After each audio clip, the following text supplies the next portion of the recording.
அனைத்து நண்பர்களுக்கும் பிறைசூடன் சார்பாக அன்பான வணக்கங்கள்.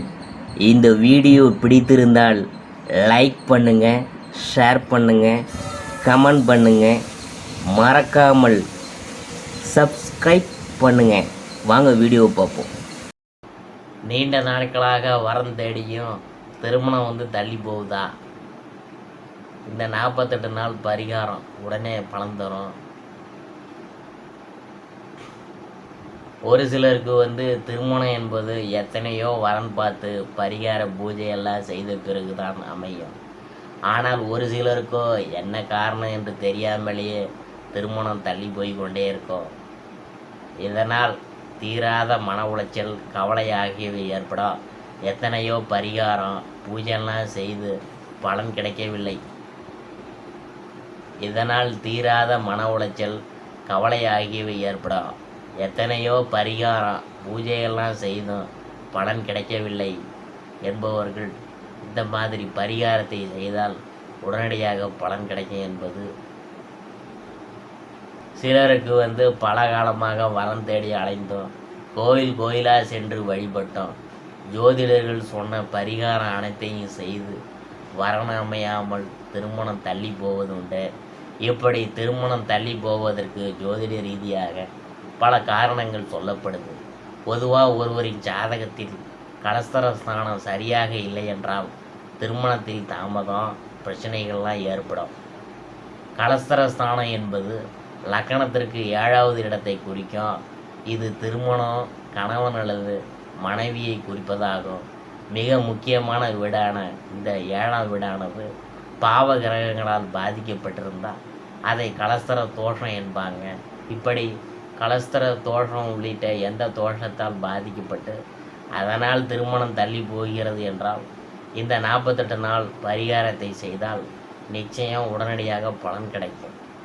திருமண தடை நீங்க பரிகாரம் அது என்னன்னு பார்க்கும் பொழுது, திருமணம் தள்ளி போகுது என்கிறவங்க 48 நாட்களுக்கு தினமும் ஒரு வாழைப்பூ வாங்கி அதில் உள்ள பூக்களை தனித்தனியாக உதிர்த்த அவற்றை கொண்ட மாலையாக கோர்த்து கொள்ள வேண்டும்.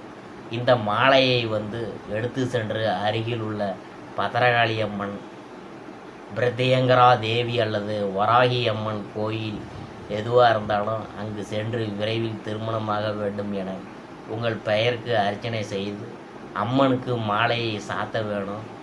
இவ்வாறு ஒரு நாள் கூட தவறாமல் 48 நாட்கள் சாத்த வேணும்.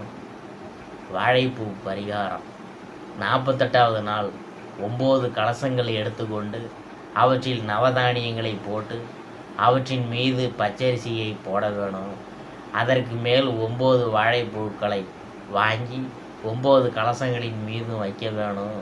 கோயிலில் உள்ள அல்லது ஏதாவது சாஸ்திரம் தெரிந்த புரோகிதரை வைத்து கணபதி ஹோமம் அல்லது வள்ளி தேவசான சமேதா சுப்பிரமணிய ஹோமம் இவற்றில் ஏதாவது ஒன்று செய்ய வேணும்.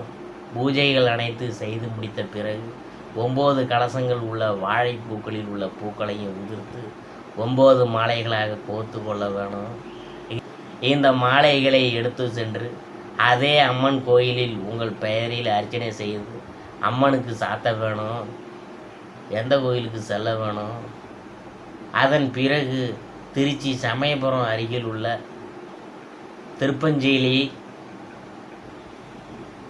லீனீஸ்வரர் கோயிலுக்கு வெள்ளிக்கிழமை அல்லது ஞாயிற்றுக்கிழமை சென்று பணம் செலுத்தி திருமணம் பரிகார பூஜை செய்து விட்டு வந்தால் விரைவில் திருமணம் கைகூடும். திருப்பஞ்சேலி கோயிலில் தல விருட்சமாக வாழை மரம் உள்ளது. இந்த கோயிலில் உள்ள கல்வாழையில் விளையும் பழம் இறைவனுக்கு மட்டுமே படைக்கப்படும்.